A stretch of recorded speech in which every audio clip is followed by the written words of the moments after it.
नमस्कार विद्यार्थी मित्रांनो, आज आपण मायोपिया आणि हायपरमेट्रोपिया काय असतं हे बघणार आहे। हे डोळ्या संबंधीचे आजार आहे बघा। याच्यामध्ये मी शॉर्टकट वापरला HPV म्हणजे हायपरमेट्रोपिया। याच्यामध्ये जे आपण जे वापरणार आहे लेन्स वापरणार आहे त्याची फोकल लेंथ पॉझिटिव्ह असणार आहे आणि त्याच्यामध्ये जी लेन्स आपण वापरणार आहे कॉन्व्हेक्स असणार आहे, बरोबर।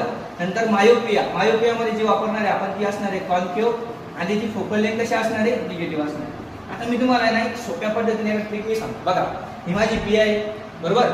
ही माझी पी आई माझ्या जवळ बसलेली आहे। मला सांगा माझी पी आई जर माझ्या जवळ बसली तर मी कुठे बघणार आहे, म्हणजे कुठे बघणार आहे, जवळ बघणार आहे। म्हणजे मायोपियामध्ये आपल्याला जवळ दिसतं, लांब दिसत नाही।